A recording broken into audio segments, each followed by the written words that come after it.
Shalom to the family online. Hope everybody's having a good Sabbath. To the believers of the way, for another classroom session. We're gonna jump right into it. It's a lot of information. I'm gonna try to get as much information as possible in the time due. There is nothing new under the sun, thus saith the Lord. So let's start with and I'm the shot. This is the Manawat. And you know what? I've been wanting to say this because I forgot the last time, but I want everybody to not yet. I want everybody to put some prayer up for our brother Shaquat. You know, ain't seen him in a minute. I know he's recovering from, and I just want him to know that we love him and we ain't forgot about him. You know what I mean? So let me get Ecclesiastes 1:9. The book of Ecclesiastes, chapter 1, verse 9. The thing that have been, it is that which shall be, and that which is done is that which shall be done, and there is no new thing under the sun.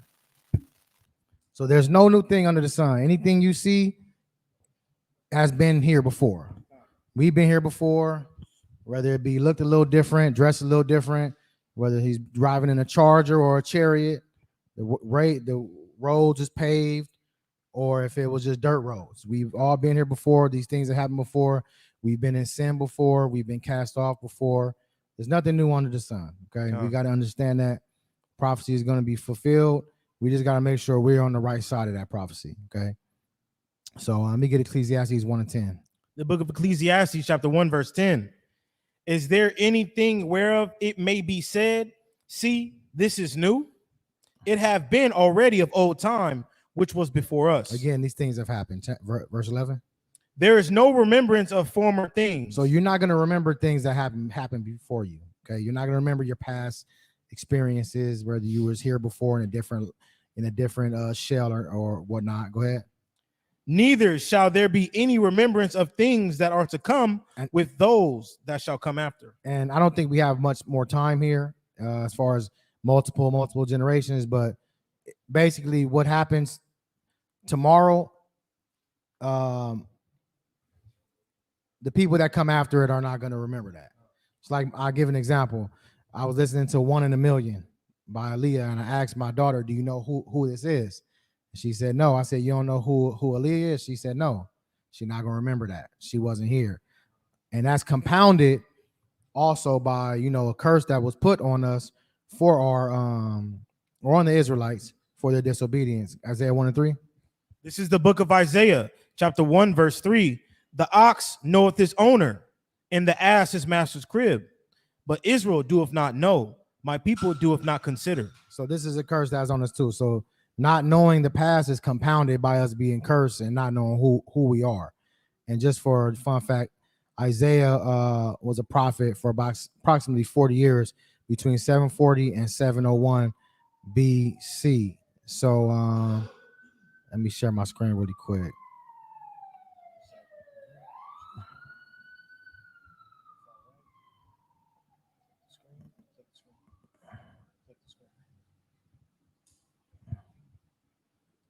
I got it. I did click it. Okay, so let me go back to this one. Sharing now? Okay, cool. Okay. So this is a map. This is a not a map, timeline. So this is BC, before Christ. This is the birth of Christ. This is before Christ. This is after Christ. So these dates, Isaiah was a prophet right here around 700 BC. Okay. So this is the 12 tribes of Israel in the period of Judges between about 1200 and 1000 BC. So that's about right here somewhere. And as you can see, let me zoom out a little bit. This is all the what we call 10 tribes today are on the northern part. That's why they're called the Northern Kingdom. We are on the bottom, Judah, Benjamin right here, and Levi didn't have a land because he was in the priesthood, and he had suburbs all around Israel. Okay, so this is not a depiction of King Solomon, but this is just someone would say he looked like a representation, a king, a black king. He had He had a lot. He was very rich. He had a navy, et cetera, et cetera. He was a handsome man. The Queen Sheba from Ethiopia couldn't take her eyes off of him. That's what the Babylon 10 book 2 basically said. So he reigned between 970 and 931 BC, which is about right here. And his death led to the eventual splitting of the Israelites between the kingdom of Israel in the north and the kingdom of Judah in the south. Okay. So give me 1 Kings 11 and 1.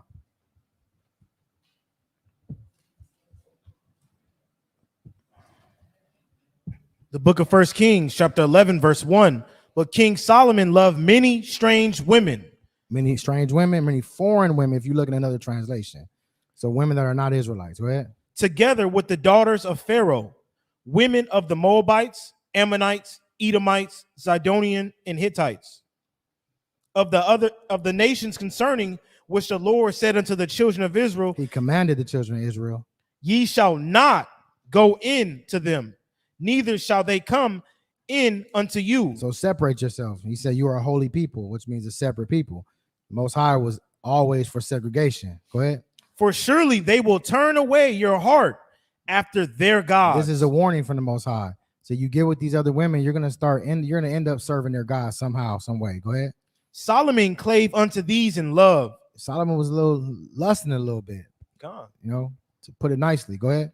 And he had 700 wives, princesses, and 300 concubines, and his wives turned away his heart. Just like God, the Most High God said. Go to Deuteronomy 17 and 17. That's a lot of wives. I mean, 700 wives, 300 concubines. I mean, it's only 365 days in a year. I mean, you're not supposed to deny your wife, right? God. So Somebody gonna wait a couple years. It's just too much. Go ahead.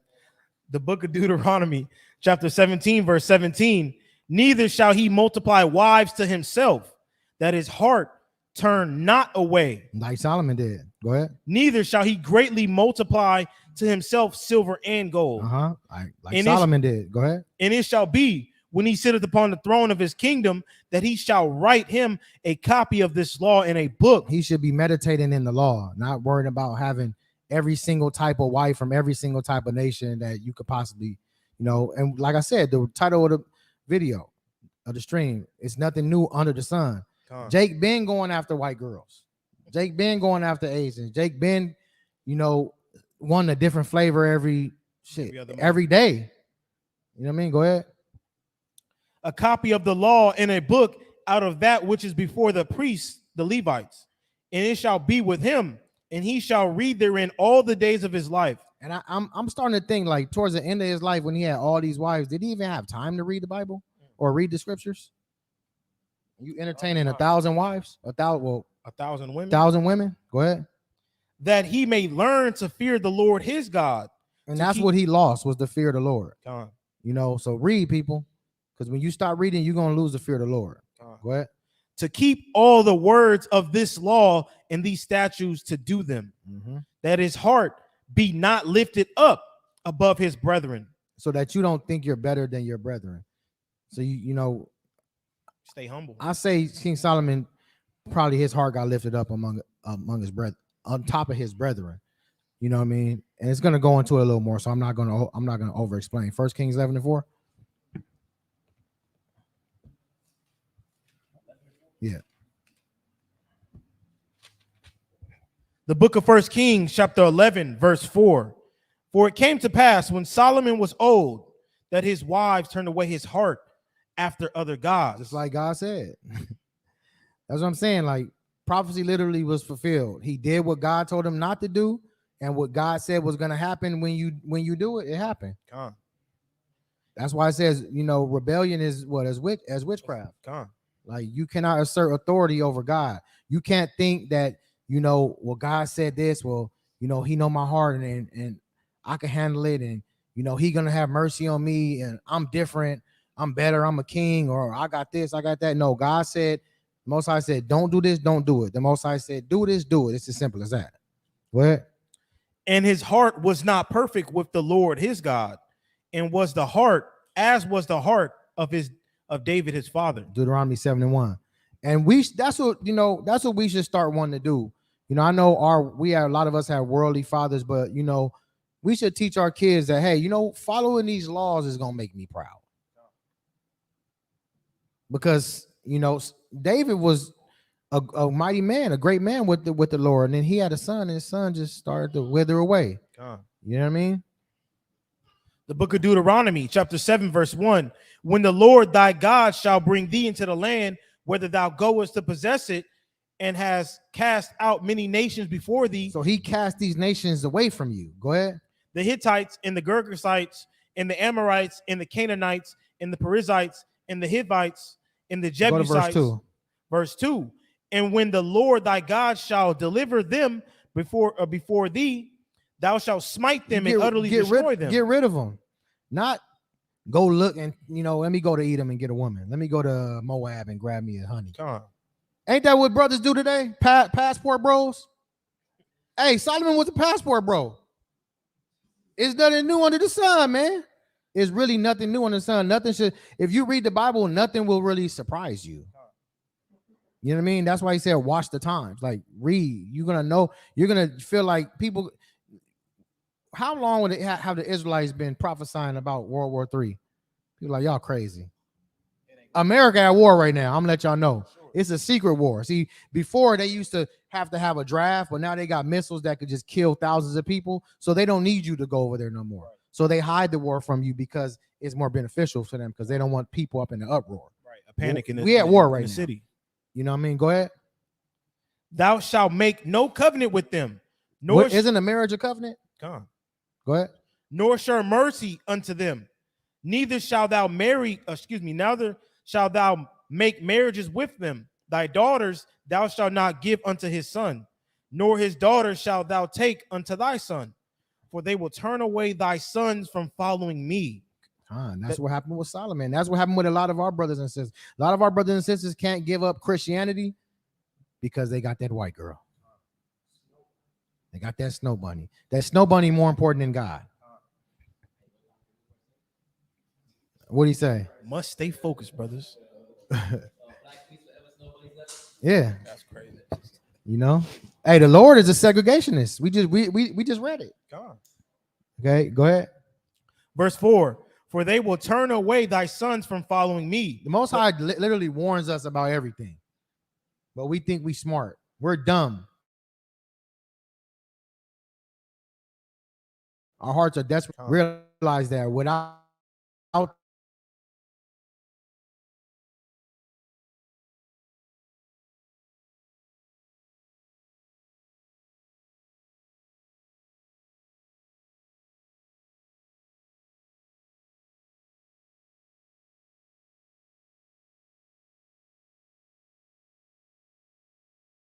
to that, what just that's what the Lord said. Now let a Christian see that, they were like, oh my God, they're devil worshipers. No, you don't read what the Bible told you to destroy that idol and burn it. Okay. Now we know what Deuteronomy 7:6. Now go to Proverbs 29:10.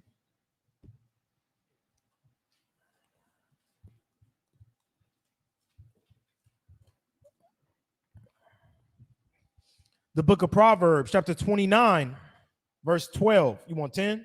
Verse 12. Let me see. Give me a second. Salakia. 12. The book of Proverbs, chapter 29, verse 12. If a ruler hearken to lies. If Solomon hearken, it says you can be with the heathen. If a ruler hearken to lies, all his are being with you think the 12 tribes wasn't dealing with heathens when they see Solomon, just like Solomon, not to compare it, but Solomon was like, who we see in the hood, the people who got the riches and the gold and the cars, and you want to be like them. Hey, Solomon was hitting everything. You think Jace wasn't? My king doing it. Why can't I? Read it again. The book of Proverbs, chapter 29, verse 12. If a ruler hearken to lies, all his servants are wicked. There's nothing new under the sun, people. So take this example of what happened, which we're going to go into a little more, of our ruler, our king of Israel, which we asked for so bad, who has so much, and his fall, his decline from the kingdom through his son eventually, because he wanted to do what he wanted to do. Disobey Because God. he wanted to have strange wives and build altars equivalent to us worshiping a white Jesus and walking around with rosaries and bowing down to cobblestones, because that's what we doing. Okay. To this day. Now, as you can see right here, it's that Solomon spirit right here. Women of Moab, women of Edom, Lil Durk, you know, he had him a little, and she's nothing special. I don't understand this. Eve.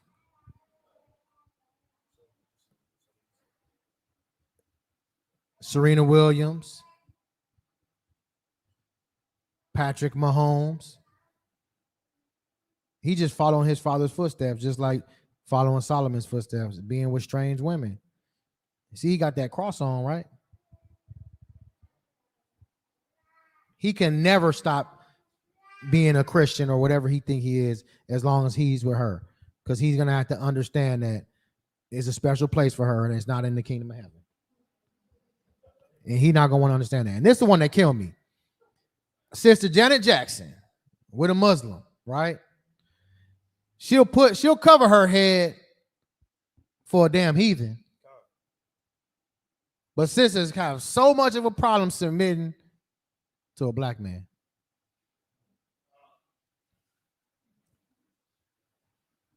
And when we go off, brothers, I want to make it clear. We allow our sisters, we teach our sisters this, and then they go off. They do worse than us. That's why on the book of Lamentations, it says the punishment of the sin of the daughter of Zion is worse than the punishment of Sodom and Gomorrah. So we lead our children and our women down this path, loving heathens. It's Lamentations 4 and something. I gotta look at that. I think it's 4 and 20, if I'm not mistaken. You know, Kanye. It's a Solomon spirit right here. Let me get 1 Kings 11 and 5.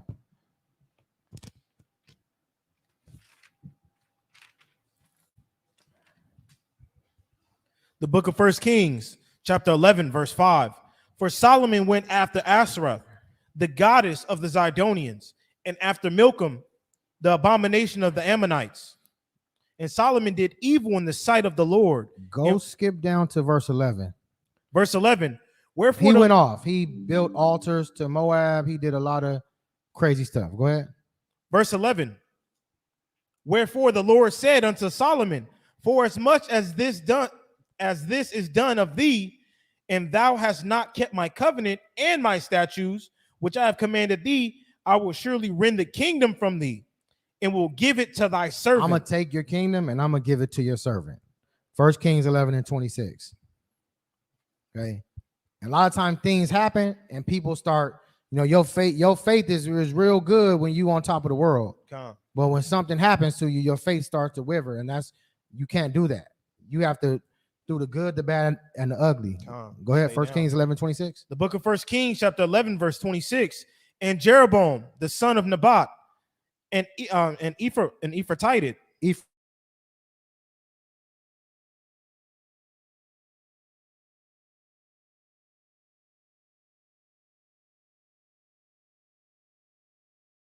First Kings 11 and 12.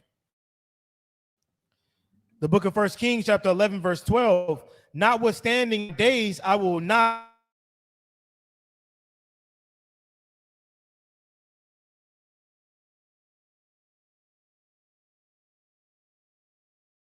That's a testament to everybody in the truth. Even if your kids ain't in the truth, or your kids ain't doing everything that they supposed to do, literally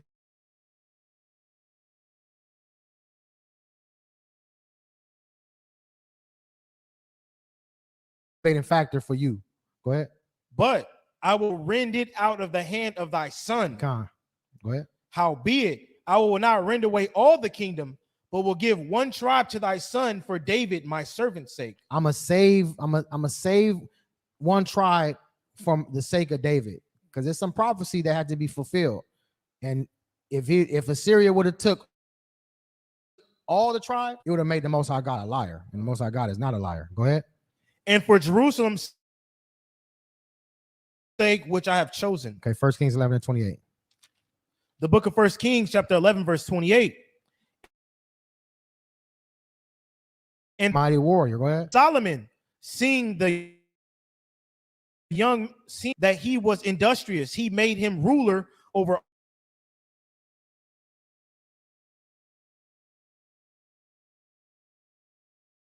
Solomon, you know,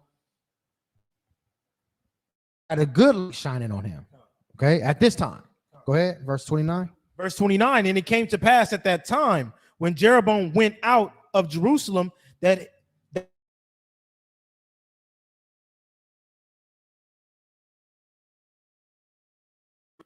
they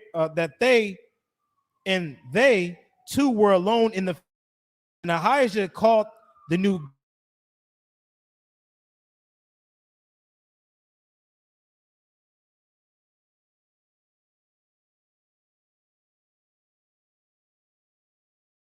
old, I will rend the kingdom out of the hand of Solomon and will give 10 tribes to thee. So the Most High God is going to take the give you 10 tribes. Verse 32. Verse 32. But he shall have for my servant David's sake. Verse 33. Because that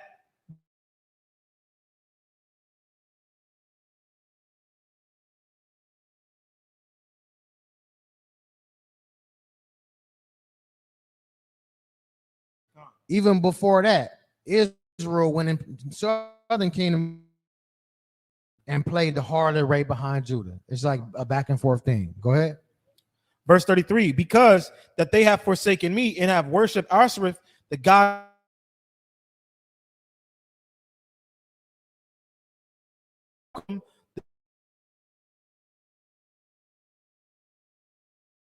of the children, whole kingdom out of his hand. But I will make him prince all the days of his life. Again, he had mercy on Solomon for David's sake. Verse 35. Verse 35. But I will take the kingdom out of his son's hand and will give it unto thee, even 10 tribes.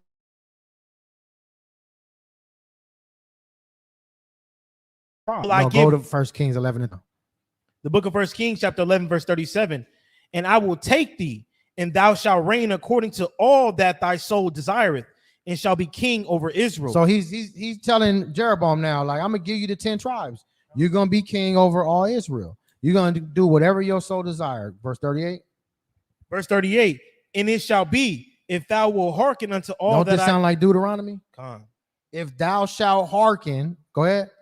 And if thou wilt hearken unto all that I command Unto thee, some, unto all that I command thee, and will walk in my ways, and do that is right in my, keep my statutes and my commandments, as David my servant did, that I will be with thee and build thee a sure house, as I built for David, and will give Israel unto thee. Go ahead. And I will for this afflict the seed of David. The northern kingdom, they have to be punished for this idolatry that Solomon did. Go ahead. Hey, hold on 1 second. Hey, if real quick, the live is freezing. So if you're on the internet, get off of it. If you're on the internet, get off of it. Any device that's connected, get off of it so that it can stop buffering, so that the class can be clear online. All right. So that's any device. All right. And then do me a favor. Go to the internet on the computer. Sorry about that. We want to make sure your class is edifying for the online audience. What internet is it connected to? Is it the Spectrum? 2G. Okay, Con. All right. Yeah, so everybody just get off of the internet so that, you know, it can be clear. Stay on 2G or go to 5G? No, you're fine. All right. The water family. All right, keep going. Start at verse 39. 40. The book of 1 Kings, chapter 11, verse 40. Solomon sought therefore to kill Jeroboam. He did what? Solomon sought therefore to kill Jeroboam. Well, he made him a ruler among men, though. Solomon sought therefore to kill so Jeroboam. Because he got the gist, so he heard that the prophet prophesied that Jeroboam was going to take the 10 tribes with him. Now you want to kill your brother. Now you coveting your brother because the Most High God said that he's going to be the dude.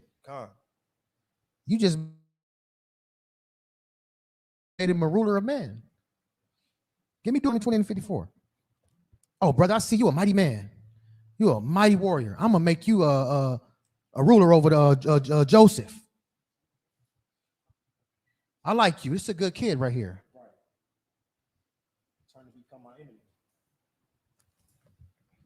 That's a reoccurring thing in the scriptures. And there's nothing new under the sun. That's This a very happened today. reoccurring How thing. many backstabbing people doing this to our own people? God. Setting up all type of craziness. Like this stuff has been happening. Like when are we gonna read and see that we've had these same problems over and over and over and over? And it's only one reason why, because all this crazy stuff starts happening when you start following commandments every time.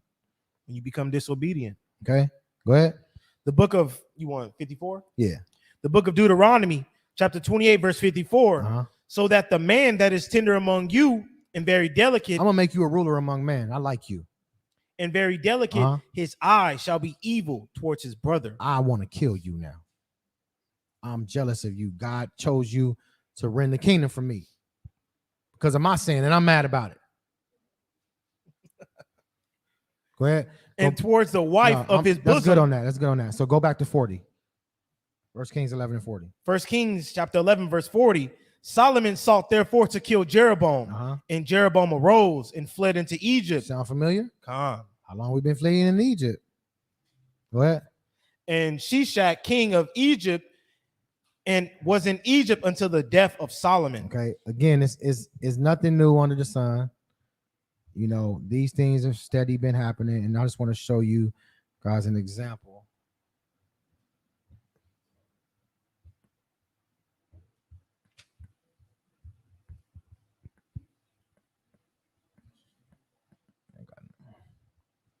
Becoming good at it. So let me see. Matthew 2 and 13. The book of Matthew, chapter 2, verse 13. And when they were departed, behold, the angel of the Lord appeareth to Joseph in a dream, saying, arise and take the young child and his mother and flee into Egypt. So this is Jeroboam around this time right here when Solomon was reigning, around 900 BC, right? All the way 900 years later, right here, when Christ was born, fleeing into Egypt. And it's sad because it was from one of our own people with Jeroboam. He had that Herod spirit on him. The spirit of Saul, he had a lot of spirits on him. You know what I mean? Go ahead. Arise and take the young child and his mother and flee into Egypt, and be thou there until I bring thee word, for Herod will seek the young child to destroy him. God, verse 14. And when he arose, he took the young child and his mother by night and departed into Egypt, and was there until the death of Herod, that it might be fulfilled which was spoken of the Lord by the prophet, saying, out of Egypt have I called and my it was son. a prophecy. It had to happen like that. The Most High God said, out of Egypt I call my son. So he had to flee to Egypt. Okay, let me get Babylon 10 book 2, page 84, line 6, after the first period. So even today, you know, like I said, it happened right here, fleeing into Egypt, happening here, fleeing into Egypt, fleeing persecution, and all the way down to the present time, our people fleeing the persecution and the subjugation of America. Our people still fleeing to Africa to avoid persecution, to look for a better life. You know what I'm saying? These are African Americans who choose to return to Africa. You know, hey, sister don't even know what's going on, but she just happy to be away from this damn crazy place. Okay, it's nothing new under the sun. These things stay happening over and over. But hey, it's a time now where, you know, we're not gonna have too much more time to figure things out. Though we got to understand that these things happen for a reason. Let me get that, page 84. This is the book of From Babylon to Timbuktu, page 84, the first paragraph. Throughout the last 2,500 years, the main factor that have contributed to the social migration of the Jews were wars, religious persecution, and commerce. So this is 2000. So back all the way, I say 20. That from what we talking about right now, almost 3,000 years. The main reason why the Jews go to Africa is because of persecution. By the mouth of another witness. Wars, religious persecution, and commerce. Okay. All these factors were operating and gave rise to the African Jewish population. And there you go. All through the scriptures. Babylon, Timbuktu, you can see here, you know, oppression always takes us to Africa, to Egypt. Go to Matthew 2:16. The book of Matthew, chapter 2, verse 16. Then Herod, when he saw that he was mocked, Herod, the Macedonian, right? Con, He's an Edomite. Go ahead. of the wise men, Uh-huh. was exceeding wroth, When the wise men that were supposed to go tell him where Yahushua was, when they didn't come back, he was exceedingly mad. And what happened? and sent forth and slew all the children that were in Bethlehem. So by the time he knew they not coming back, he just went to Bethlehem and just slew all the children. Go ahead. And slew all the children that were in Bethlehem and all the coasts thereof, from 2 years old and under. So it must have been about 2 years when he figured out these people ain't coming back. He got played. I got played. Okay, so this is like a depiction of, you know, of course, this is not Christ, but this is a depiction of all the innocent kids that were killed. That's what this depiction is. All the innocent kids that was killed by Herod when he was looking for Yahushua. And now, much like we're not in chattel slavery no more, it's more of a systematic. This is a screenshot of the services that are offered at the local Planned Parenthood. Abortion, birth to kill a black baby, kill an Israelite baby, birth control to prevent an Israelite baby, morning after pill to prevent or destroy an Israelite baby if it possibly was, you know, on the way. Vaccines. All this stuff is stuff that the same thing what Herod did. They're just doing it in a different way. It's nothing new. Give me Psalms 137. Con.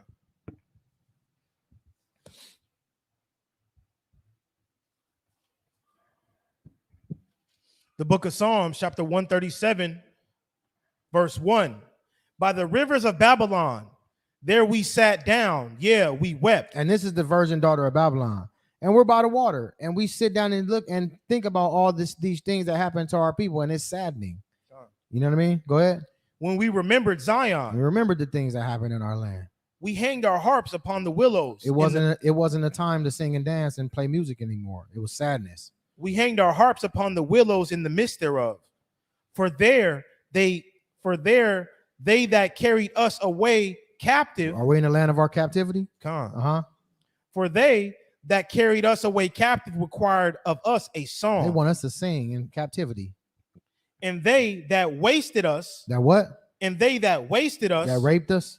and they that wasted That us, took our language, our nationality, our culture, our heritage, our decency, our Yeah. manlyhood, our modesty from our women. Go ahead. and they that wasted us required of us mirth, They want us to be happy and just get over it. Go ahead. saying, sing us one of the songs of Zion. Why don't y'all niggas sing? After everything we done to y'all. Shook and jive, nigga. Right.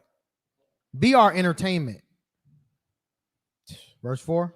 Verse 4. How shall we sing the Lord's song in a strange land? And oppression should make you mad. You should be like, I don't feel like singing in this strange land, especially for the damn oppressor. Right. Go ahead.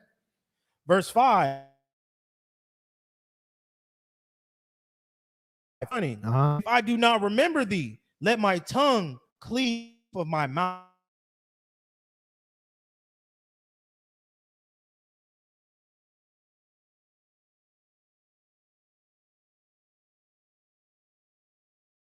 The children of Edom, Uh-huh. the day of Jerusalem, Uh-huh. said, raise it, raise And it, this has happened many times over. Go ahead. even to the foundation In thereof. 78, Herod killing them babies, it happened.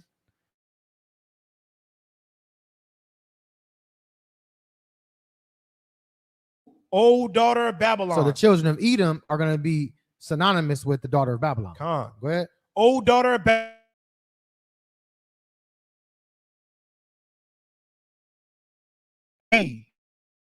That will be as thou hast served us. Didn't they serve us and kill our innocent babies? Con. Go ahead. Verse 9, happy shall he be that taketh and dasheth thy little ones against the stone. That's justice. Most High God said what's required, what happens in the past is required in the future.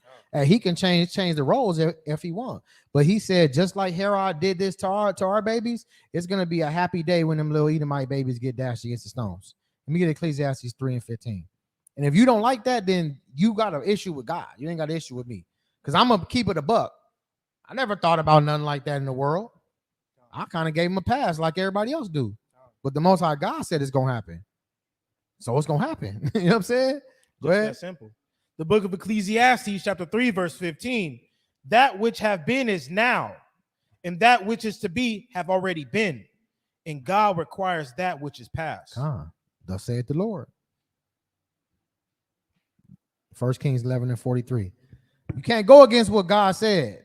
If you want to go against anything God said, you might as well just step out the truth. The Most High said you can't be lukewarm. You're going to stay down and lay down with the Lord and what he said, or get on out of here, or he going to spit you out. As simple as that. It's no gray area. It's no wiggle room. Go ahead. The book of 1 Kings, chapter 11, verse 43. And Solomon slept with his father. So Solomon died. Go ahead. And was buried in the city of David, his father. And Rehoboam, his son, reigned in his stead. His son became king. And remember, the Most High said he's going to take the kingdom from his son. Let me get 2 Chronicles 10.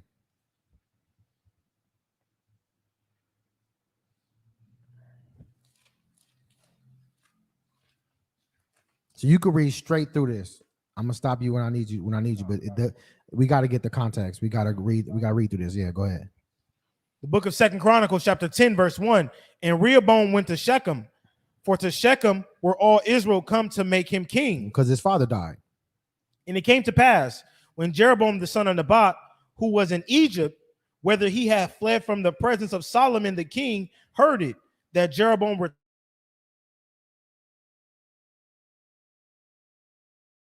returned out of Egypt, and they sent and called him. So they went in. Come back. Go ahead. It's your turn to reign. So Jeroboam, because those people feared the Lord, and they knew the Lord said it, so they said, "Come on back." Go ahead. And they sent and called him. So Jeroboam and all Israel came and spake to Rehoboam, saying, Thy father made our yoke grievous. Now therefore ease thou somewhat the grievous servitude of thy father. They're like, dang, man, your father had us kind of working, man. Your father was in that Pharaoh spirit. He was taxing us. He was doing all this stuff. Yeah, the kingdom was at peace. Everybody feared us, but you know what I'm saying? We feel like we was kind of getting worked a little bit. Second-class citizens. Hey, the same way Northern Kingdom today be getting worked low key. Go ahead. And his heavy yoke that he put upon us, and we will serve thee. So he's saying, like, just chill out a little bit and give us a little break.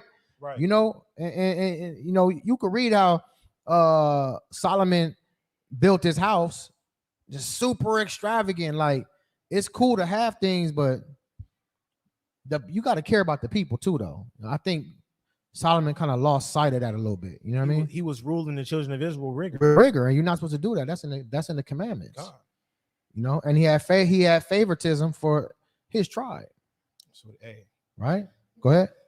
And he said unto them, verse 5, and he said unto them, Come again unto me after 3 days. So he said, let me think about it. And the people, and that's wicked right there. They're saying, just chill out a little bit. We're gonna serve you. You could have been like, you know what? I got y'all, man. I love y'all. Y'all my brothers, man. He said, let me think about it, man. Go ahead. Give me 3 days. Give me 3 days. That's crazy. Go ahead. And the people departed. The king and King Rehoboam took counsel with the old men. Okay, the brothers. I always hear the Monowaf. I mean, Aram and Ratazan giving the elders praise.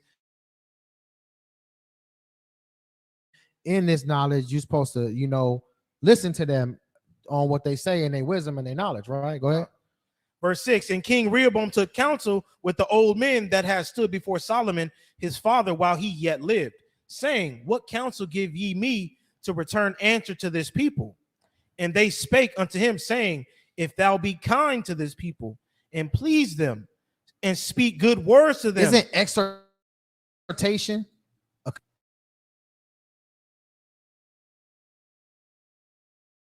Didn't he command us to exhort our brethren? They will be thy servants forever.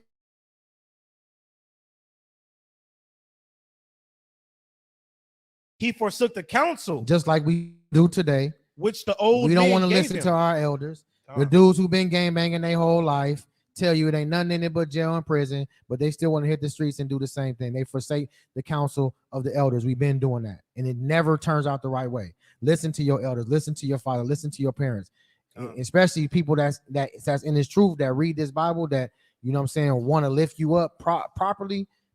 When they tell you something or they chastise you or correct you, it's for your betterment. It's not because they don't want you to have fun. You know what I mean? Go ahead. But forsook the counsel which the old men gave him, and took counsel with the young men. They went and hollered at the young Jakes of Judah, that were brought up with him, that stood before him. a whole bunch of yes men. Right. You the son of Solomon. All your friends is yes men. All your partners. Nobody gonna tell you wrong. Nobody. Yeah, that's tough. That's why what's his name? I keep forgetting his name. That's why Tank Davis a Muslim, because ain't none of his homies gonna say nothing. Hey, one of them probably got the knowledge low key. You think they gonna say, hey, Tank, man, you can't be no Muslim? I'm like, shut up, nigga. Matter of fact, get out, don't come back. Go ahead. And he said unto them, what advice give ye that we may return answer to this people, which have spoken to me, saying, ease somewhat the yoke that thy father did put upon us. And the young men that were brought up with him spake unto him, saying, thus shalt thou answer the people that spake unto thee, saying, thy father made our yoke heavy, but make thou it somewhat lighter for us. Thus shalt thou say unto them, my little finger shall be thicker than my father's loins. So, you know, excuse the language here, but you know what I'm saying? They basically said, tell them, hey, my pinky gonna do more than anything my father had the balls to do. That's ruling your people with vigor. That's a sin. Go ahead. For whereas my father put a heavy yoke upon you, I will put more to your yoke. My father chastised you with whips, but I will chastise you with scorpions. So basically, he went back and he did that. He didn't tell him that part, but he said basically, you know what I'm saying, I'm gonna rule y'all with vigor. Oh well. Okay. Like I said, just like today, our youngsters don't listen. It's nothing new. We got to listen to our elders, seek out who we really are, and have some type of understanding. Because everything that you think is new is something that has destroyed us in the past. Let me get 2 Chronicles 10 and 14. The book of 2 Chronicles, chapter 10, verse 14. No, skip that. 15. Verse 15. So the king hearkened not unto the people, for the cause was of God. But see, God, it was of God, because God already said, I'm going to take the 12 tribes from you. It's just like he hardened the heart of Pharaoh, so prophecy would be fulfilled. He hardened the heart of Rehoboam. Okay, go ahead. That the Lord might perform his word. 16. Verse 16. And when all Israel saw that the king would not hearken unto them, the people answered the king, saying, what portion have we in David? He like, dang, like, what portion do we have with Judah? Right. You acting like you treating us like second-class citizens. Like do I gotta be a Judite to live good? Do I gotta be a Judite? And are y'all better than me? Go ahead. And we have none inheritance in the son of Jesse. And what did Rehoboam say? Every man to your tents, O Israel. Go home. Oh well, I said what I said. And now, David, see to thine own house. So all Israel went to their tents. 17. But as for the children of Israel that dwelt in the cities of Judah, Rehoboam reigned over them. 18. Then King Rehoboam sent Hadaram, that was over the tribute. So he immediately sent somebody to the northern kingdom to go collect them taxes. Go ahead. And the children of Israel stoned him with stones. stones. This is the beginning of the split right here. Northern kingdom said, we're not going for that no more. Stone him to death. Go ahead. That he died. But King Rehoboam, made speed to get him up to his chariot to flee to Jerusalem. And he got out of there. Verse 19. And Israel rebelled against the house of David unto this day. The northern kingdom rebelled against the southern kingdom till when? Unto this day. To this very day. Today. Still happening. I know I keep reiterating that, but it's nothing new under the sun. 1 Kings 12 and 20.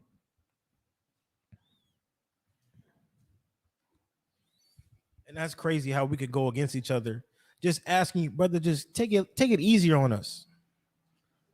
just be nicer to us, They bro. ain't like they said, we ain't doing nothing. He said, just take it a little lighter on us.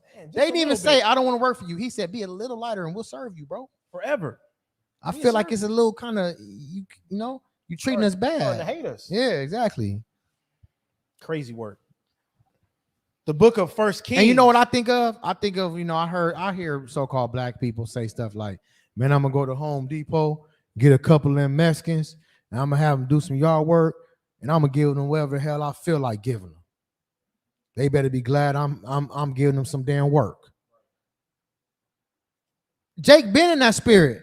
Jake been treating 10 tribes like that. I didn't write it. Go ahead. The book of First Kings, chapter 12, verse 20. And it came to pass when all Israel heard that Jeroboam was come again. So Jeroboam came from Egypt to speak with the northern kingdom to Rehoboam when they were having a ceremony for him to become king. So when he said, go to your tents, Jeroboam went back to the northern kingdom, and all the people heard about it, and they came and met with him. And go ahead.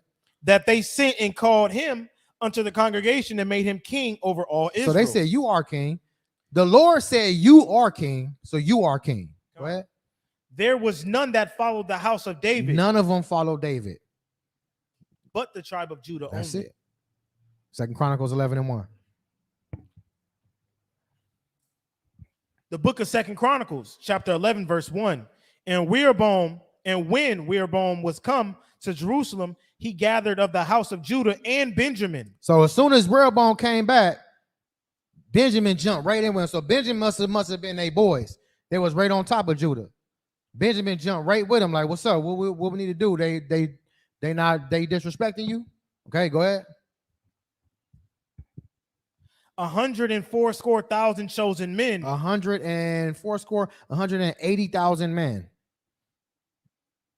Which were warriors to fight against Israel, that he might bring the kingdom again to Rehoboam. Okay, so he immediately gathered the troops up. Verse 2.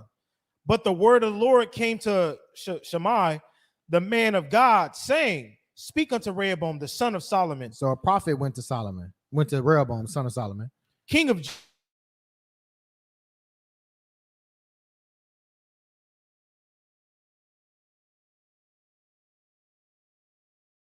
go fight your brother. Them is your brother. Right. Go ahead. Return every man to his house. Just like you told them, go back to your tents, you go back to your tent. Go ahead. For the thing is done and of the Most me. High was checking them. For sure. Go ahead. For this thing is done of me. I did it. I made him king over there. I did it. You gonna go up against me? Right.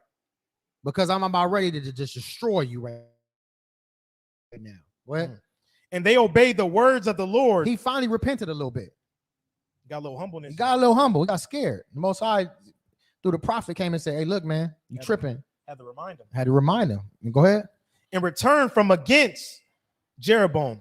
And Rehoboam dwelt in Jerusalem and built cities for defenses. Okay, so they started building. So he listened to the God, but he still seen his brother as an enemy. So cities and building up the wall strong and getting people spears and all this type of stuff. So go to verse 13.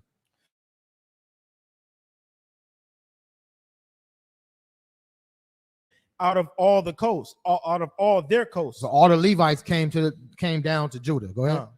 For the Levites left their suburbs. They left their suburbs, their precious cities, and all their possessions. Go ahead.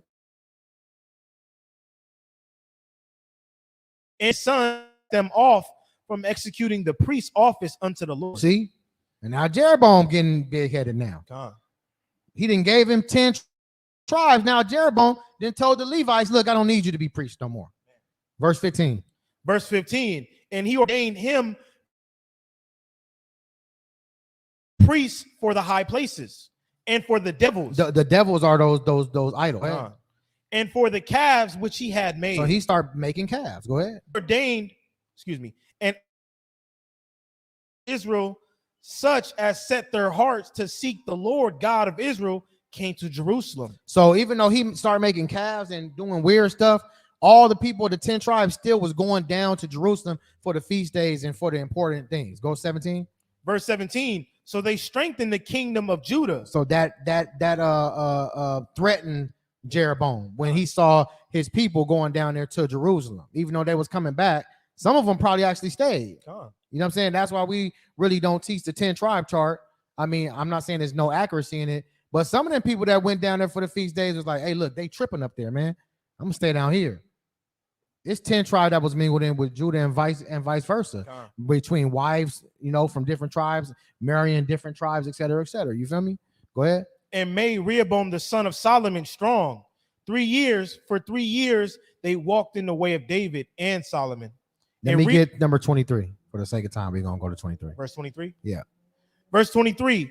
And he dealt wisely and dispersed of all his children throughout all the countries of Judah and Benjamin unto every fenced city. And he gave them victuals in abundance, and he desired many wives. So he, just like his dad, was multiplying wives. He couldn't help it. That power trip, man, it's dangerous. You gotta stay humble. The meek shall inherit the kingdom, man.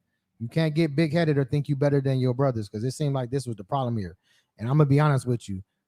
A lot of this stuff I read, I didn't even know. It kind of tripped me out. 1 Kings 12 and 25. The book of 1 Kings, chapter 12, verse 25. Actually, he basically said he did the same thing Rehoboam did, but in the northern kingdom, he started building up cities. Okay, 27. The book of 1 Kings, chapter 12, verse 27. If this people go up to do sacrifice in the house of the Lord at Jerusalem. So if these people go to the temple in Jerusalem, my people keep going down there, then what?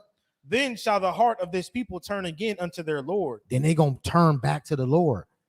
Hey, he full-fledged in with the damn idols by this time. Sure. You feel me? He's looking at himself as God. Exactly. Go ahead. Even unto Rehoboam, king of Judah, and they shall kill me. Evil suspicion. Then nobody threatened his life, probably. They keep going down there. These niggas gonna come back and kill me. I gotta do something. Go ahead. And go again to Rehoboam, king of Judah. Uh-huh. Whereupon the king took counsel. Some foolish ass Jakes. And made 2 calves Some of Jake gold. told him, look, make 2 calves of gold, man. Just put it up there. They're gonna worship. They it. need to stop going down there. They need Hey, to stay up here with he me. should have kept the Levites up there. Because they going off. They about to go off. Go ahead. Whereupon the king took counsel and made 2 calves of gold and said unto them, Is it too much for you to it is too much for you to go up to Jerusalem? It's like a commercial. Hey, y'all don't feel like doing that long track to Jerusalem? Check this out. Go ahead. Behold, is it too much for you to go up to Jerusalem? Behold thy gods, O Israel, which brought Pointing thee at some up golden calves. He said the calves took him out of Jerusalem. out of Egypt. Didn't that happen before? That sound familiar? Con. What happened when Moses went up to the mount? When he came back down? They had golden calves. What happened right here? The same thing. That's way after. That's way before this. Con. Hey, we got an idolatry problem, bro. For years. It's the same thing over and over. Like, how long are we gonna keep making the same mistakes? Hey, come out of Christianity and Islam and come back to this truth, man. Because we've been tripping for a long time. It was Baal and this and that and all these weird gods. It's Christianity and Islam now. That's the biggest ones. I gotta wake up, man. Our people been doing this weird stuff for a long time. And when you actually read, man, stuff like this make me want to read, bro, more. I didn't know a lot of this. Go ahead. I'm sorry, from 28 again. Yeah, Whereupon the king took counsel and made 2 calves of gold and said unto them, Is it too much for you to go up to Jerusalem? Behold thy gods, O Israel, which brought thee up out of the land of Egypt. Blasphemy. 29. And he set the one In Bethel. And Dan. Con 30. Verse 30. And this thing became a sin. That's a deep sin. That's a major sin, bro. He caused, what did it say? If the king hearken to lies, The servants all the servants gonna be wicked. Con. Jeroboam had the whole northern kingdom going to hell off Because of his jealousy. because of his jealousy, because of his envy. Another sin. It's Evil just sin suspicion. upon sin, Con. sin upon sin, sin upon sin. And now you start hating your brother. Crazy. You know what I'm saying? Go ahead. And this thing became a sin, for the people went to worship before the one, even unto Dan. And he made an house of high places, and made priests of the lowest of the people, Made scumbags priests. which were not. He of the cast out sons the of Levi. Levites to make scumbags priests. Crazy. I mean, what's the lowest of the people? What type of people do you say, hey, that's low? Scumbags. I don't want to offend nobody. They get mad. Okay, online. well, I mean, whatever word you want to use, he made them the priests, God, and they whatever was title not. you want to put. They wasn't Levites. Okay, God. go ahead. 32. This And- what you tripped off earlier. Go ahead. And Jeroboam ordained a feast in the 8th month of the 15th day of the month, like unto the feast that is in Judah, Now this Jake making his own feast days. Go ahead. and offered upon the altar. So did he in Bethel, sacrificing unto the calves that he had made, and placed in Bethel the priest of the high places which he had made. 33. So we offered upon the altar which he had made in Bethel the 15th day of the 8th month, even in the month which he had devised of his own heart, and ordained a feast unto the children of Israel, and he offered upon the altar the burnt Think incense. about that. Don't go to Jerusalem and follow the feast the way the Most High said. We gonna make up our own feast days. We got our own gods, our own altars, and we gonna do our own thing. Anything to stay away from Rehoboam. Because I don't want y'all to go back to Rehoboam. Okay. That's crazy. I got a question. Go ahead, Ahmad. It's funny that you mentioned that because there was like a brother like maybe a few months or maybe like a month ago that made that Yahweh Day. Yeah. With Christmas and all Yeah, that. It's the yeah. same Brother shit was here. eating. Brother was eating pork. Brother was eating pork, honey baked ham, and all that. Yeah, but it's Hey, brother in the Jeroboam spirit. exactly. Brother said, I'm gonna do what I want to do. Make my own feast I'll day. make my own feast day. Everybody gonna celebrate it. So this is the big split. When that That's start crazy. happening,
nah. The signal went out. Signal went out. Okay, video froze. Oh, we back on people. Sorry about that. I'm putting it back on.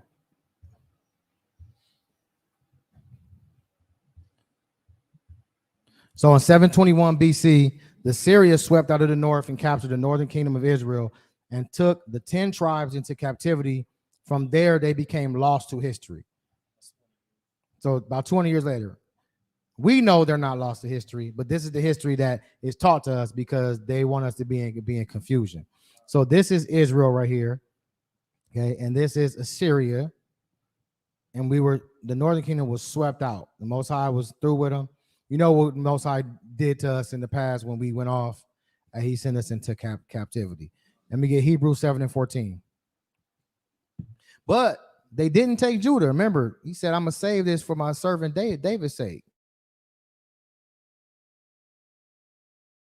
There was some prophecy that had to be fulfilled. That's why you never go against what God, because you're gonna be in a tight spot if you do that. Hebrews 7:14. The book of Hebrews, chapter 7, verse 14. For it is evident that priesthood. So you see at the 10-2, Judah would have been lost.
Are we back on, family? Apologize for that. Apologize for that. Little hiccup. You know, they don't want us to learn about our history, man. It's all good. All right, so we're gonna get back to it. 2 Kings 19 and 32. The book of 2 Kings, chapter 19, verse 32. And this is cold because if you look at this map, like, why would they not take Judah? right. They got all of this. How did Judah survive out of all this? Because, like I said, the prophecy had to be fulfilled that Christ came out of David's loins. 2 Kings 19 and 32. The book of 2 Kings, chapter 19, verse 32. Therefore, thus saith the Lord concerning the king of Assyria, he shall not come into this city, nor shoot an arrow there, Not even threaten us. nor come before it with shield, nor cast a bank against You're not it. gonna step foot in Jerusalem. Go ahead. By the way that he came, by the same shall he return, This is the same way you came. You're gonna get up out of here. Come. Go ahead. and shall not come into this city, saith the Lord. Say For I who? will defend this city to save it for my own sake. And Because I have some prophecies gonna be fulfilled and nobody gonna stop it. And for my own sake, and for my servant David's I sake. have some promises to David that has to be fulfilled. Go ahead. And it came to pass that night that the angel of the Lord went out and smote in the camp of the Assyrians 185,000. 185,000 men. Go ahead. And when they arose early in the morning, behold, they were all dead corpses. Killed them at the gates. Go ahead. So Sennacherib, king of Assyria, departed and went and returned and dwelt at Nineveh. He was spooked. You know he had to be spooked, bro. All Woke your up men and saw all gone? your man dead. He got out of there. Close to 200,000. So I'm gonna read gone? this. Crazy. This is from Wikipedia. The Assyrian siege of Jerusalem, 701 BC, was an aborted siege of Jerusalem, the capital of the kingdom of Judah, carried out by Sennacherib, king of the Neo-Assyrian Empire. The siege concluded the campaign in which he attacked the fortified cities and devastated the countryside of Judah. So he got into Judah, but the Most High struck him down when he got to Jerusalem, okay, but did not capture it. Described how the king trapped Hezekiah of Judah in Jerusalem like a caged bird and later returned to Assyria when he received tribute from Judah. Hezekiah is described as paying 300 talents of silver and 30 talents of gold to Assyria. The biblical story then adds a miraculous ending, basically when they were struck down at the gates. So prophecy had to be fulfilled. Okay. Now let me get 2nd Esdras 13 and 40. The book of 2nd Esdras, chapter 13, verse 40. This is the exciting part for me right here. So this is the map of the 1400s. Okay. In the 1400s, you know, Columbus was like around 1492 or something like that. Something like that. So in the 1400s, the map of the world did not include the Caribbean, Canada, North America, Central America, South America. It did not include any of that. Okay. Go ahead. 2nd Esdras, chapter 13, verse 40. Those are the 10 tribes which were carried away prisoners out of their own land in the time of Hosea the king, who Shalmaneser, the king of Assyria, led away captive. Let me do something real quick. So Ezra lived between 480 and 440 BC. So that was about right here. So at this time, they were carried away right here at 721. At this time, Ezra said, "Hey, my people out of here. They gone. They've been gone." What happened to them? Keep reading on that. And he carried them, and the king of Assyria led away captive, and he carried them over the waters. And so came they into another land. But they took this counsel among themselves that they would leave the multitude of the heathen and go forth into a further country where never mankind dwelt, that they might there keep their statues which they never kept in their own land. And they entered into Euphrates by the narrow place of the river, for the Most High have showed signs for them, and held still the flood till they were passed over. And through that country there was a great way to go, namely of a year and a half. And the same region is called Arsareth. So Arsareth means other land or another land. As you can see, the only other land where no man dwelt in the 1400s, which is way after that time, is the Americas. Okay. It wasn't known to the world. It was not known. It wasn't on the world's map. Okay, where no man dwelt. Okay, and it took a year and a half for them to reach there. The only place where no man dwelt at the time of Hosea up into the 1400s was the Americas and the Caribbean, particularly. Verse 46. Verse 46, then dwelt they there unto the latter times. And now, when they shall begin to come, the highest shall stay the springs of the stream again, that they may go through. Therefore sawest thou the multitude with peace. And this was a big, wide open land where we had space. We didn't even have to be around, too many people like that. It was a peaceful place. Okay. The Most High showed mercy on them after the Assyrian captivity and allowed them to have some type of peace. So the kingdom of Israel, the northern kingdom, called in the New Testament Israel, 10 tribes, lost sheep, and sometimes Gentiles, traveled to the Americas and the Caribbean via boat. And Deuteronomy 28 and 58 says you should go into Egypt again on ships, right? 68. So even though the white man didn't take the 10 tribes on ships, they technically went over there in ships, and they eventually were in captivity. Because I never thought about it like that. Like they fit that curse too. Technically, they went to another slave. Yeah. They went to another captivity. So this is the Euphrates River. This is Israel. Okay. This is the map of where they took the northern kingdom out through Assyria, and this is Euphrates River right here. Okay.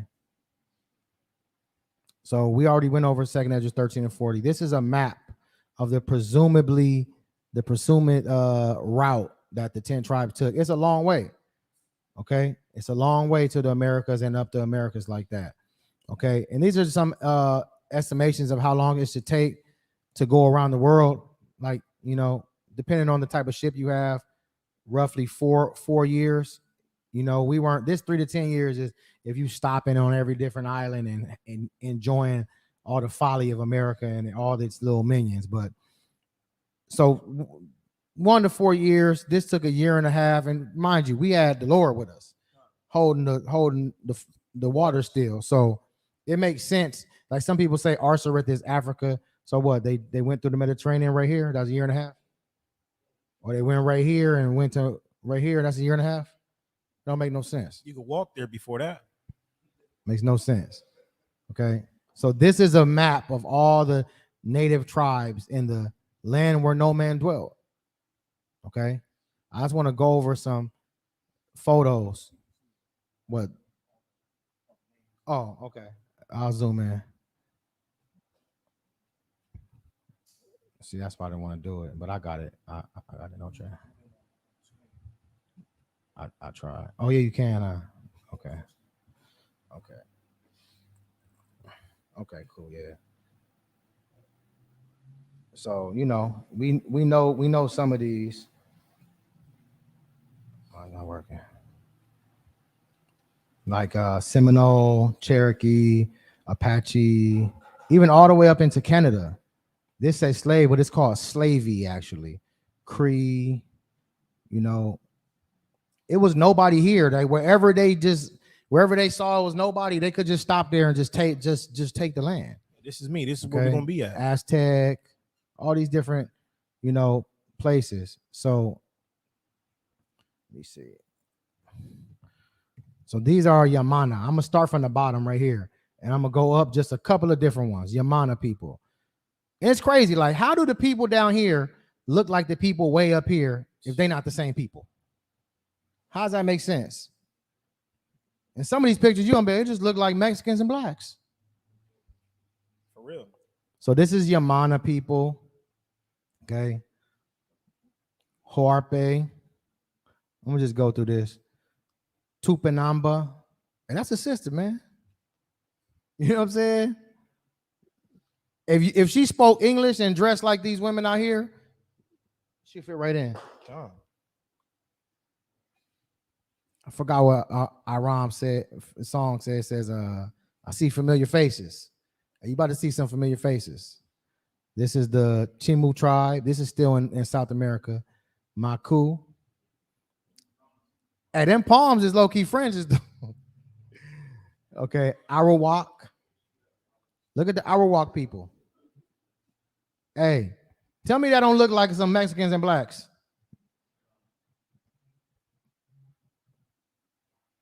You know what I'm saying?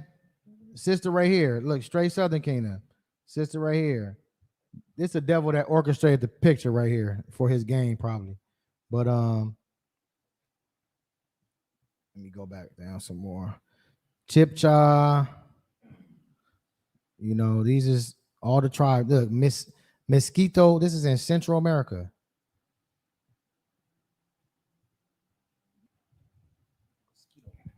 Mayan descendants, Aztec descendants. Hey, peep, it be fringes low key in all these pictures though. This is some people from El Salvador. They had some type of defect, but nevertheless, they were paraded around like a circus. But these are El Salvadorians with afros, with hair like wool.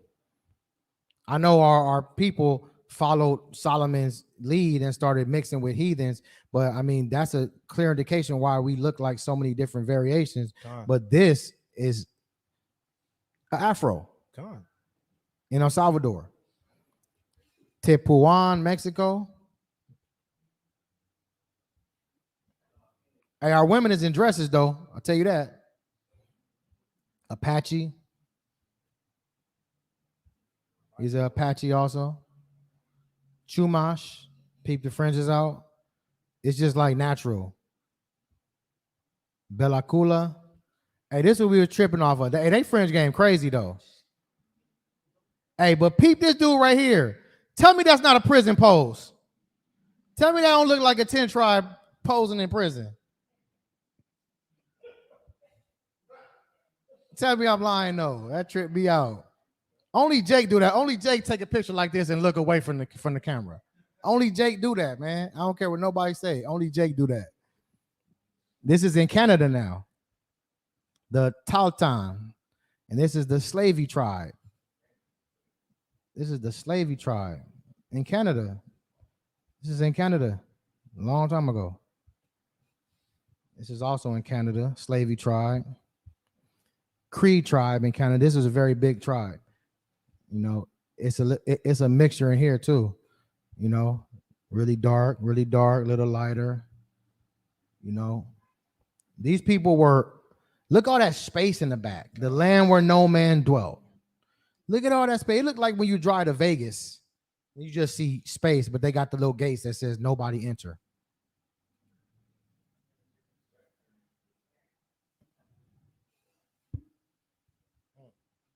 Cheyenne, North America.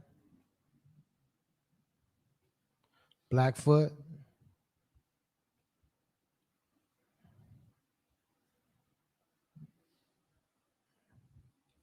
Pawnee. Iowa tribe. Seminole. Seminole Native Americans. Choctaw. And many more of these. Some of the various people that traveled to Arsra, the land where no man dwelt, pursuant to 2 Edges 13 and 40. It's no coincidence that these people were dwelling here alone for the most part in peace until the devil the Bible speaks of came over here via boat looking to kill, rob, and destroy. Give me Isaiah 10 and 5.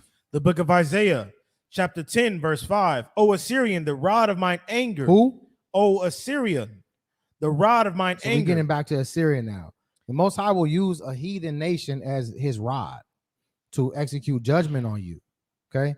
Much like the captivity we have here in the Americas. Go ahead. And the staff in their hand is mine indignation. Okay. Isaiah served as a prophet for 40 years between 740 and 701 BC.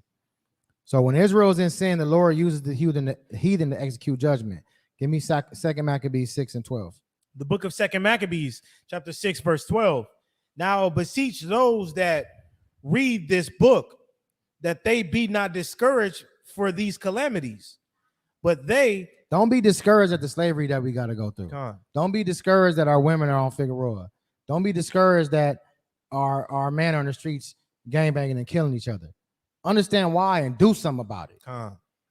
Go ahead. But they that judge those punishments not to be not to be for destruction. Most High didn't do it to destroy us, because he could have been destroyed us. He could have destroyed us in Egypt. He could have destroyed us in the wilderness when he told Moses, "Look, I'm gonna destroy them and make another people for you." Right? Go ahead. But for a chastening of our nation. But to correct us, you got to bring people low sometimes. Isaiah 7:1. The book of Isaiah, chapter 7, verse 1. And it came to pass in the days of Ahaz, the son of Jotham, the son of Uzziah, king of Judah, that Rezin, the king of Assyria, and Pekah, the son of Remaliah, the king of Israel, went up towards Jerusalem The king of the northern kingdom teamed up with the Syrians to go against southern kingdom. Now, it was a brother we was dealing with on Crenshaw Slauson, and he was like, man, the Mexicans, man, them Southsiders, them Norteños and Sureños, man, they team up with the white man, and you know what I'm saying, against us. It happened in the scriptures. Like I told him, we got coons and sellouts to every blacks and Mexicans and Hispanics. But it's nothing new. Like these things are going to continue to happen as long as we don't know who we are. Go ahead, Leviticus 19:17. But continue not to prevail against it. The book of Leviticus, chapter 19, verse 17. Thou shalt not hate thy brother in thine heart. Thou shalt in any wise rebuke thy neighbor and not suffer sin upon him. Thou shalt not avenge, nor bear any grudge against thy children. I could bear a grudge against the southern kingdom. Nor bear any grudge against I could bear a grudge against the northern kingdom. Nor bear any grudge against the children of thy people. Thus saith the Lord. But thou shalt love thy neighbor as thyself. I am the Lord. Leviticus 19:16. The book of Leviticus, chapter 19, verse 16. Thou shalt not go up and down as a talebearer among thy people. Neither shalt thou stand against the blood of thy neighbor. You can't sit around and watch your brother get killed in front of you and then assisting in at that. People they was breaking hella commandments, bro. Let me get Isaiah 7:2. The book of Isaiah, chapter 7, verse 2. And it was told the house of David, saying, Syria is confederate with Ephraim, and his heart was moved in the heart of his people as the trees of we're going to skip this for the sake of time. This is basically saying when Ephraim went up against them, the Most High said, in 65 years, Ephraim's going to be broken, so there's not a people. And not too long after that, they became the lost tribes of Israel. Okay, the Most High after that did what he was going to say. Isaiah was a prophet in like the 700s, like 780 or something like that, and it was like around 721. So it was in the time span he said. No, not yet. No. So we can clearly see the disobedience of Solomon, Judah, southern kingdom, multiplying wives with heathens, overworking and taxing your own people excessively, the heavy yoke for his gain, along with the idolatry of Jeroboam, Ephraim, the northern kingdom, building altars on high places, sacrificing idols. The curses of Deuteronomy started to pursue both Judah and Ephraim full speed, much like they are today. So let me get it. Yeah, for sure. So this is fair use. Okay. Fair use. This is for fair use. In prison, you could be cool with the Mexicans, right? You could, have conversations with them. They'll give you books to read, and they'll show you how to make certain food and shit like that. But you can't actually eat with them. Oh yeah. And then so you can talk to Mexicans, you can exchange books, you could do certain things, but you can't eat with them. You can't sit down and eat with them. When things break out, because he's been in situations where there was, essentially racial war. Now you're both holding knives and you guys are trying to stab each other the next day. Even though y'all are cool, you hear muffled hitting. So he kind of go off, but yeah, needless to say, it's still happening to this day, this northern and southern kingdom, because I think I've showed enough evidence. The lost tribes of Israel is in the Americas, man. The Hispanics, Native Americans, and Seminole Indians are the 10 tribes of Israel, and they're not lost. They right here. They're among us. They are brothers. We know they are brothers, but for the most part, our people don't know that those are our brothers. You know what I'm saying? And this violence against each other has happened in the past, and it's required today partly for the sign and the wonder for us to understand who we are, Con. understand that we Israelites. That's why I can't understand a Negro only. Northern Kingdom fit the curses more than us. Just to be honest with you. Con. Okay. Let me see. I already got that one. I'm cool on that one. So again, this is fair use.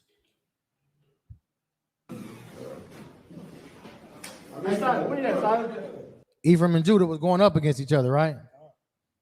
They was hating their brother, right? Con. They were discontinued from their heritage, right? Con.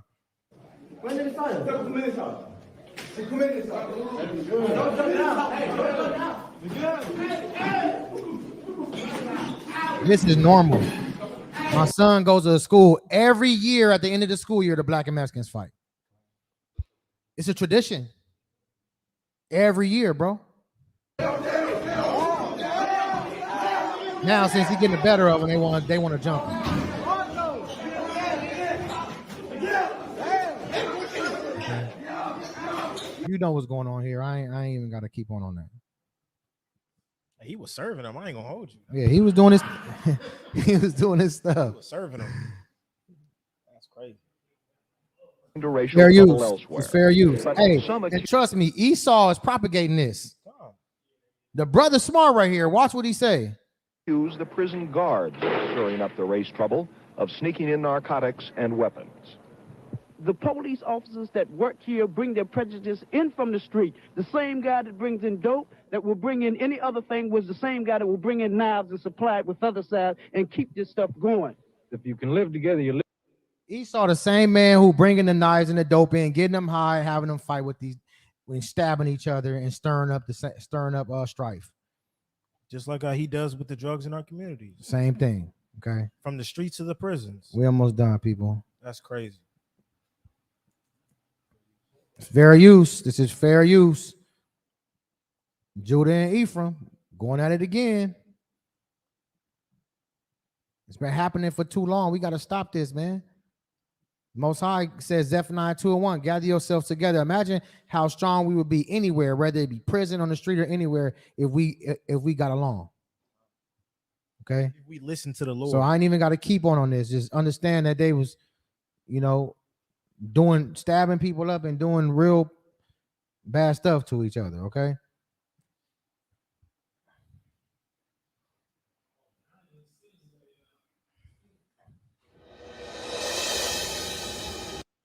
Inmates have been 200 inmates plunge into a bloody battle. This is from Black and Mexicans right here. Look, he got a crowbar. Steel batons.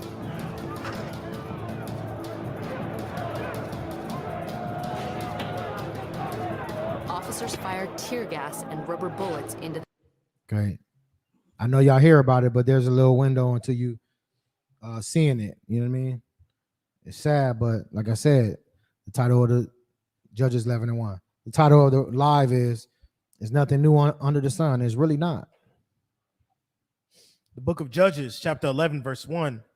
Now, Jephthah the Gileadite was a mighty man of valor and was the son of an harlot. And He was the son of who? Was the son of a harlot. And that's crazy, man. How, like I was saying when I was street teaching one day, a lot of our brothers get teased because their mamas was out there. You feel me? Man. It's really nothing new under the sun, bro. Go ahead. And Gilead begat Jephthah. So his dad kind of had a little side chick and got her pregnant, whatever. She was kind of out there, but that's his father. Verse 2. And Gilead's wife bare him sons, and his wife's son grew up. So his wife, the one he lived with, had kids with him. Okay. And they thrust out Jephthah. And they ostracized him and said what? And said unto him, thou shalt not inherit in our father's house, for thou art the son of a strange woman. Your mama's a hoe. Know what I'm saying? That's what they said. That's what happened. Get up out of here. Verse 3. Then Jephthah fled from his brethren and dwelt in the land of Tob. And there were gathered vain men to Jephthah and went out with him. And it came to pass in process of time that the children of Ammon made war. So the against Ammonites Israel. started warring against Israel. Judges 11:11. The book of Judges, chapter 11, verse 11. Then Jephthah went with the elders of Gilead and the people made him head. So they knew he was a mighty warrior. So when Ammon came along, the elders of Gilead went to Jephthah and said, "Hey, we need you." Jephthah said, "You need to make me the leader. I need to be the guy." Verse 32. Verse 32. So Jephthah passed over unto the children of Ammon to fight against them, and the Lord delivered them into his hands. Go ahead. And he smote them from Aron even until thou came to Minnith, even 20 cities, and unto the plain of the vineyards, with a very great slaughter. Thus the children of Ammon were subdued before the children of Israel. So Jephthah did his thing and put the Ammonites down. Okay. And just for a fun fact, Jephthah lived in Gilead. He was from the tribe of Manasseh. Okay. Judges 12:1. The book of Judges, chapter 12, verse 1. So this is after he went and took care of the Ammonites. Now he had previously asked his brethren for help, and they didn't have time for him. Okay, go ahead. Judges chapter 12, verse 1. And the men of Ephraim gathered themselves together and went northward and said unto Jephthah, whereas passest thou over to fight against the children of Ammon? And didst not call us to go with thee? Hey, why you didn't check in before you went over there and hollered at the Ammonites, man? And they was messing with him because he was banished. He was like ostracized. So it's like, who do you think you are? You got this little position of power. You didn't come check in with us. Go ahead. We will burn thy house upon thee with fire. Yeah, you gonna burn my house because I didn't come holler at you before I took care of my business. People was threatening the tribes. That's crazy, bro. Go ahead. And Jephthah said unto them, I and my people were at great strife with the children of Ammon. And when I called you, you delivered me not out of their hand. When I wanted your help, you wasn't available. So I went and did what I had to do. Go ahead. And when I saw that ye delivered me not, I put my life in my hands and passed over. I took it amongst myself to defend my people. What's wrong with that? Go ahead. Right. And passed over against the children of Ammon. And the Lord delivered them into my hand. Wherefore then ye had come up unto me this day to fight against me. Why y'all coming to fight me? Because I protected my people. Y'all tripping, y'all wicked. You got an evil eye. Go ahead. Then Jephthah gathered together all the men of Gilead and fought with Ephraim. So Jephthah from Manasseh, he gathered his people and they started fighting with Ephraim. And the men of Gilead smote Ephraim, because they said, ye Gileadites are fugitives of Ephraim among the Ephraimites. So this that tribal stuff. It remind me of the Mexicans and the Salvadorians. You know, Mexicans and Salvadorians don't like each other. Right next to each other. Ephraim and Manasseh right next to each other. Beefing. Puerto Ricans don't like Dominicans. You know what I mean? For no reason. Go ahead. Ephraim among the Ephraimites and among the Manassites. And the Gileadites took the passes of Jordan before the Ephraimites. So the Gileadites got to the Jordan before the Ephraimites, and the Ephraimites were fleeing. Go ahead. And it was so that when those Ephraimites which were escaped said, let me go over. So it was Ephraimites that were escaping, and when they tried to go over the river, that the men of Gilead said unto him, art thou an Ephraimite? So like, you one of them? And he you said, were like a Mexican. Like, I'm gonna tell you some true story. My homeboy, he's a Salvadorian. They deported him when he tried to come back through Mexico, and the Mexicans treated him bad. Cut his hair off, wrapped saran wrap around his face, robbed him. You know what I'm saying? Like, did him wrong. Like, they try to not let it be known that they're Salvadorian. Go ahead, read. And Gilead said unto him, art thou an Ephraimite? And he said, nay. If they say nay, if they say no, then said they unto him, say now Shibboleth. Shibboleth. That means like waters, like a lot of waters. I looked it up. Go ahead. And he said Shibboleth. So if they don't say it right, because you know they had different lingos. That's like how today. Mexicans and Salvadorans know what's what, by how they talk, they slang. You feel me? Go ahead. Unto him say now Shibboleth, and he said Sibboleth, for he could not frame to pronounce so it they right. couldn't talk the slang like them because they was from different tribes. They talked a little different. Go ahead. Then they took him and slew him at the passes of Jordan, and there fell at the time of the Ephraimites 42,000. Same thing happening today. Just tell me these not the 10 tribes, man. Tell me the Mexicans and Salvadorians ain't 10 tribes. They've been doing the same thing, bro. I work with a Mexican lady and a Salvadorian and a Guatemalan lady, and they said the major difference between them is the words they use, the slang, the way they pronounce words. That's how they know the difference. And it happened just like in the book. Just like that. This is fair use, by the way. game. We're almost done. We got like 10 more minutes. You're not ready for.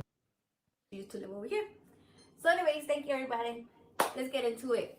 So the other day I was making this video and I was like, yeah, I wanna make a video about why Mexicans Again, this is for fair use. Okay, it's fair use. We're scrutinizing the facts of this video. don't get along with Central Americans, like people from Guatemala, people from El Salvador, mainly. Like I don't really interact with a lot of people like from Central America, like other places. So that's all I could talk about. My neighbors from Guatemala and Mexico. When I was growing up, I didn't even know we were fucking different. To me, So she didn't even know they was different growing up. This is something that's perpetrated in the community. You know what I'm saying? there were some fucking. To me, there were Mexicans that talk funny. There were Mexicans that what? That talk funny. Just like the scripture said. Say shibboleth. Shibboleth. Nah, you're not one of us. Okay. It's more on this, but for the sake of time, I'm gonna skip it. She goes a little bit more into it. Okay. This is some youngsters talking about it.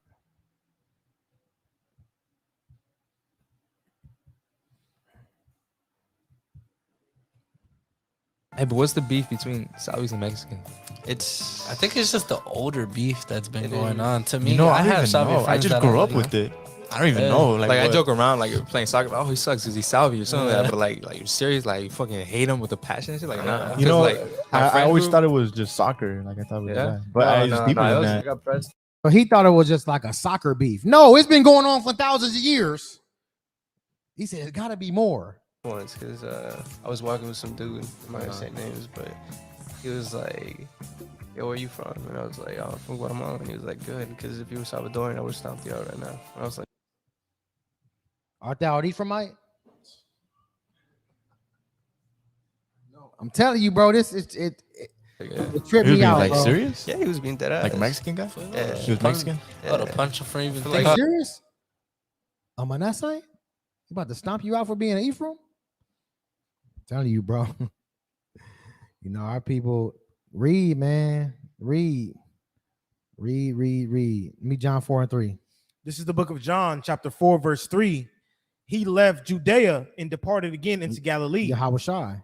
And he must needs to go through Samaria. Just like his brother said, greetings to the 12 tribes scattered abroad. The 10 tribes, the tribes scattered abroad. Go ahead.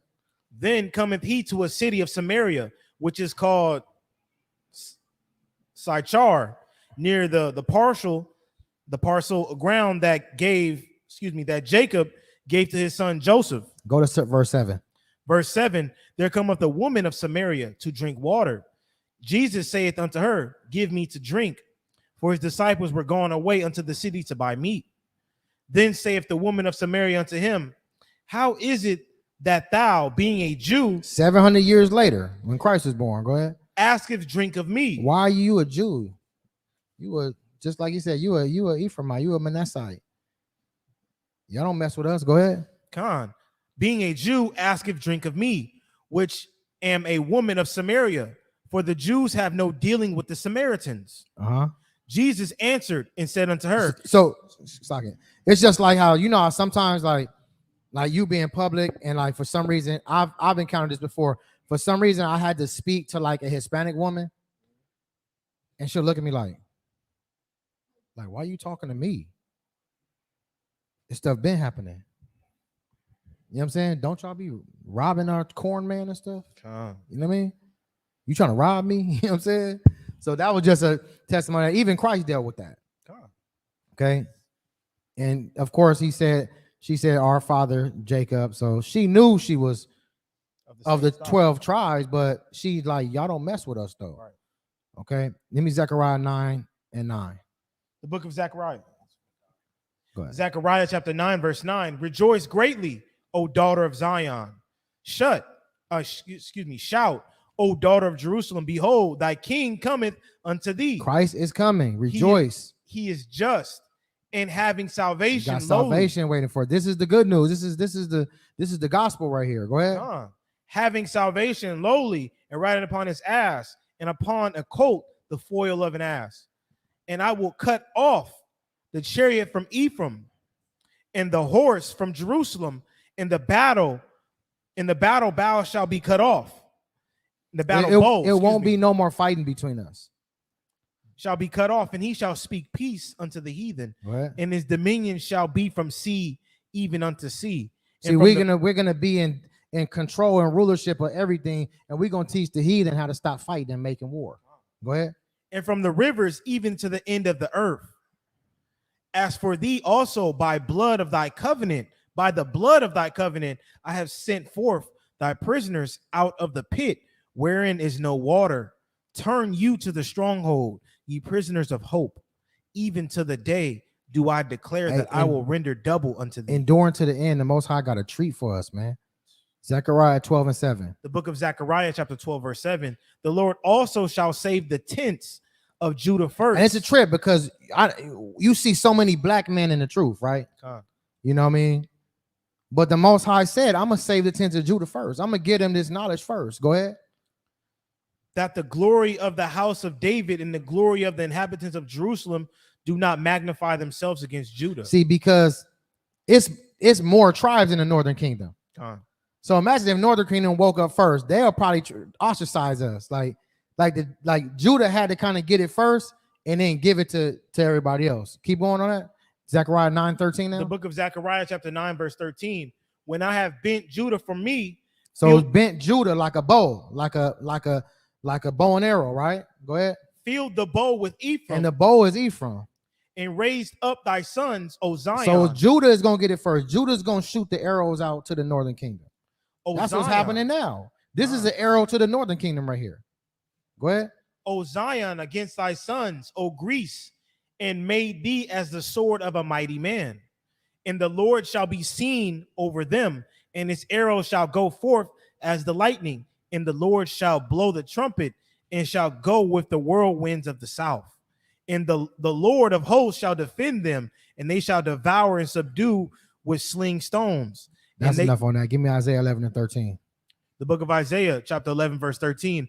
The envy also of Ephraim shall depart. The jealousy of Ephraim and Judah shall depart. And the adversaries of Judah shall be cut off. There won't be no more adversaries between us. Go ahead. Ephraim shall not envy Judah. Ephraim's not going to be jealous of Judah. And Judah shall not vex Ephraim. And we're not going to hate our brothers no more. Go ahead. But they shall fly upon the shoulders of the Philistines towards the west, and they shall spoil them of the east together. The Most High is going to put the indignation of the heathen in our hearts, and we're going to be together at one point. That's what I'm looking forward to. Go ahead. And they shall lay their hand upon Edom and Moab, our adversaries, and the children Edom and Moab, and the children of Ammon shall obey them. And the Lord shall utterly destroy the tongue of the Egyptian sea, and with his mighty wind shall he shake his hand over the river, and shall smite it. 16. Verse 16, and there shall be an highway from the remnant of his, and there like shall it be once an was highway before. for the remnant of his people, which shall be left from Assyria, like as it were to Israel in the day that they came out of the land of Egypt. And this is what he's talking about. See, this is being when we're tender and delicate among each other. A lot of pictures of like escaped slaves going into Mexico, and they was tender and delicate with them. Okay, this is the good news. Okay, this is the end of my presentation. I'm just gonna show you some. We saw all these bad things. This is what we got to look forward to. Those that repent, follow the laws of God. Because whether it be Solomon, whether it be Jeroboam, Rehoboam, they went off when they went against their God and what their God said. Okay, you know what I'm saying, brothers, not enemies, tender and delicate among each other. And I'll give you a rifle and some bullets. We'll go fight this together. Brothers. This remind me of the horse with the native and the brother. Hey, we're gonna be in the horses, and we're gonna have the Philistines, the Moabites, and the Edomites on the damn ground where they belong. That's right. And it's just fair because we had to live like that. Black Panthers and Brown Berets together. What happened to this? We was tender and delicate. We understood we had the same oppressor then. We trust in lying words. We didn't have Christ, and we, doing drugs and defying our temple and the crack epidemic. You know what I mean? This is a so-called black woman. She said close the camps on the border. And the so-called Northern Kingdom sister said Black Lives Matter, which we know the movement is kind of flawed, but the message right here is definitely not flawed. Okay. And right here, like we got my brother Gorilla Hebrew. He's his dad's from Haiti. We got a presumably Northern Kingdom brother right here. This is the gospel, man. That's the gospel right there. Everything that's happened before, everything that's happened before happens again and again and again and again. And the only way to change it is to follow the laws, statutes, and commandments. So this was an arrow to the Northern Kingdom specifically, a little history lesson. And that's going to conclude the lesson. To all the people online, thank you for tuning in.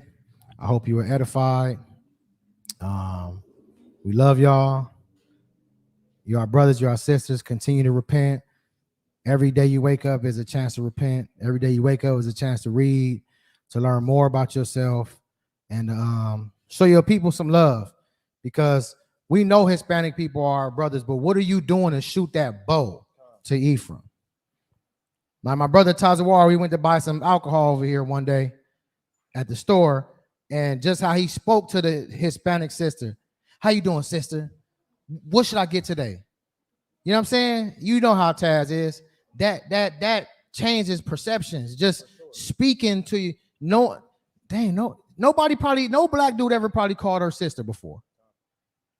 We can't just know it. We got to show it. I like that. Don't just know it.